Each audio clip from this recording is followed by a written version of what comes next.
Hello दोस्तों, एक बार फिर से आप सबका स्वागत है द बैंकिंग एरा की फैमिली पे। और मैं साहिल मुंजाल एक बार फिर से आप सबका स्वागत करता हूं और आशा करता हूं कि आप सबकी जो हेल्थ है बहुत अच्छी होगी और आपका जो आने वाला एग्ज़ाम है एसबीआई क्लरिकल मेंस का, उसकी प्रिपरेशन भी आप बहुत अच्छे से कर रहे होंगे। दोस्तों, ये जो वीडियो है मैं इसलिए बना रहा हूँ क्योंकि जो लास्ट के 15 दिन आपके रह गए हैं उसके अंदर आपको मोस्ट प्रोबेबली जो टॉपिक करने हैं या क्या करना चाहिए एग्जैक्ट में, उसके लिए बना रहा हूँ कि आपको हेल्प मिल सके कि एग्जैक्ट में अभी पढ़ना क्या है और क्या चीज़ को नहीं पढ़ना है ना।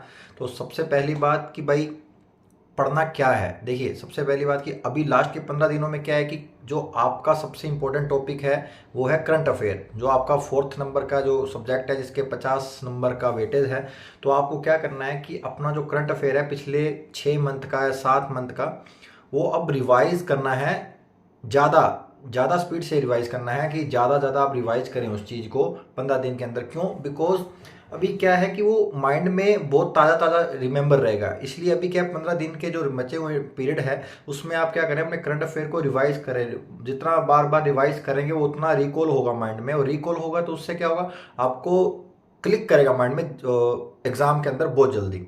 मैं जब ऐसे लास्ट के 15 दिन 20 दिन रहते तो मैं यही करता था कि जब करंट अफेयर होता था जो मैंने रीड किया होता था कंटिन्यूसली, तो वो बार बार रिवीजन कर करके क्या होता था, वो एग्जाम में इतना हेल्पफुल हो गया था कि भाई क्लिक हो गया था जस्ट क्वेश्चन को देखते ही।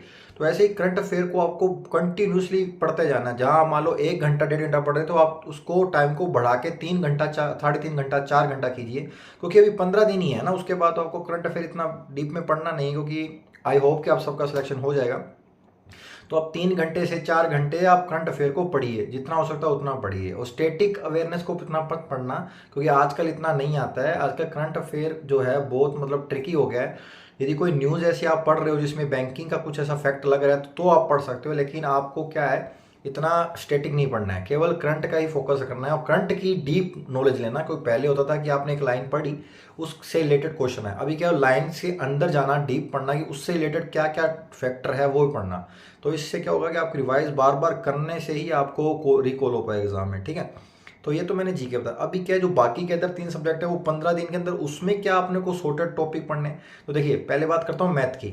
मैथ में क्या करना है कि जो हाई लेवल के क्वेश्चन है ना, कौन से, डीआई के, क्योंकि डीआई ही मोस्ट प्रोबेबली ज़्यादा नंबर की आएगी।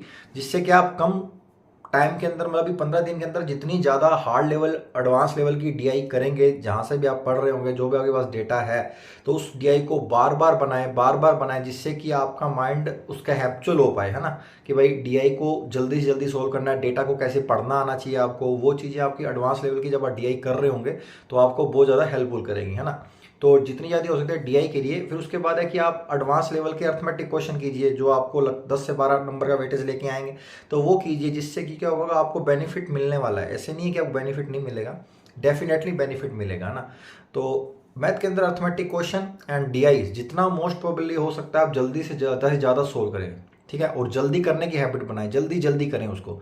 क्योंकि ये माइंड है ना, ये वैसे तो 24 घंटे का फैक्टर होता है इसमें कि 24 घंटे वो बहुत जल्दी है, लेकिन आप बार बार पढ़ते रहेंगे ना तो वो कहीं बैठ जाता है, सबकॉन्शियस माइंड में बैठ जाता है। सोल्व करने का तरीका, याद करने का तरीका, ये जो चीज़ें हैं जो आपको करनी है, ठीक है। अब ये रीजनिंग की बात करें तो सबसे ज़्यादा वेटेज किसका है, पजल का रहने वाला है। तो एडवांस लेवल की पजलें करें, जितना हो सकता है पजलों को बनाएं जल्दी से जल्दी, ठीक है। डेटा को पढ़ने की हैबिट आपको ज़्यादा, पजल को पढ़ने की हैबिट और सही पढ़ने की।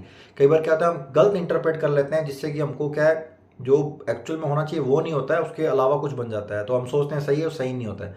तो इसलिए सही पढ़ने की हैबिट और जल्दी पढ़ने की हैबिट आपको होनी चाहिए। वो जितनी हो सकता है आप 15 दिन के अंदर पजलें लगा सकते हैं, लगाइए। मोस्ट प्रोबेबली उससे ही नंबर आप खींच खींच पाएंगे, ठीक है। क्योंकि जो मिसलेनियस है वो आपने अभी मेंस के मुक्ते के भी अच्छे से प्रिपरेशन कर ली होगी। तो अभी एक्स्ट्रा में जो मैं बता रहा हूँ 15 दिन के अंदर, वो है कि आप अच्छे से रीजनिंग पढ़ें, है ना। क्योंकि रीजनिंग पढ़ने का मतलब पजल करने का है, पढ़ने पजल करने से रिलेटेड है। तो पजल कीजिए अच्छे से, जिससे कि आपको कॉन्फिडेंस भी आएगा कि हाँ भी आप नंबर अच्छे से ले पा रहे होंगे। तो मैथ और रीजनिंग का है। और इंग्लिश में क्या है, आप आरसी पे ज़्यादा फोकस करें अभी, क्योंकि आरसी से काफ़ी नंबर आएंगे। तो अच्छी से अच्छी रीडिंग करें, एडिटोरियल पढ़ के जाएं अच्छे से अच्छे जो रोज़ आ रहे हैं। और पहले के आपने, क्योंकि वो कैब तो हर कोई कर लेता है, क्योंकि जो एडिटोरियल में वो कैब आती है वही एग्ज़ाम के अंदर आती है दोस्तों, है ना। तो आपको वो पढ़ना है। तो ये चीज़ है कि ये चीज़ आपको ध्यान में रखते हुए अभी इनको ज़्यादा प्रायोरिटी देनी है, जो मैंने टॉपिक बोले अभी वीडियो के दौरान, उस सब पे आपको फोकस करना है ना। उससे क्या होगा, आपके नंबर ज़्यादा ग्रैप होंगे ना। बाकी इस चीज़ों से भी होते हैं नो डाउट, लेकिन इन चीज़ों से ज़्यादा ग्रैप होते हैं ना, ये ज़्यादा फैक्टर है सिलेक्शन का। ठीक है, और सबसे इंपॉर्टेंट बात अब ये है कि जो आपने पहले दिनों में प्री के बाद अब तक मेंस की प्रिपरेशन में आप कर रहे हो, पहले से करते आ रहे हो, जो चीज़ आपने छोड़ के आ रहे हो कि भाई इसको थोड़ा अवॉइड करेंगे, तो अभी तो उसको डेफिनेटली ही अवॉइड करना है। ये मत सोचना कि जो स्ट्रॉन्ग करके चल रहे हो उसमें नंबर नहीं आ रहे तो हम जो अवॉइड कर रहे हैं उसको कर लें, ऐसा मत करना, ये गलती मत करना। जो स्ट्रॉन्ग है उसको और स्ट्रॉन्ग बनाएं, जिससे कि आपके अच्छे से अच्छे नंबर आ पाएँ। ठीक है, एसबीआई क्लरिकल के मेंस में अच्छे से अच्छे नंबर आ पाएँ और अच्छे से आप सिलेक्शन ले पाएँ।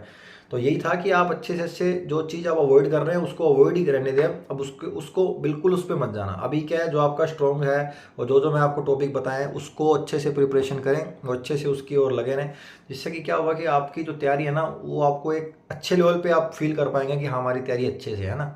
तो ये सब था कि भाई जैसे मैंने अपनी स्ट्रेटेजी फॉलो करी खुद के लिए, क्योंकि सबकी अपना अपना माइंड है, सबकी अपनी अपनी स्ट्रेटेजी है, लेकिन मैं बस वीडियो इसलिए बना रहा हूँ कि कुछ हेल्प हो पाए आपके तैयारी करने में, तो बस इसीलिए वीडियो, छोटी सी वीडियो बनाई है।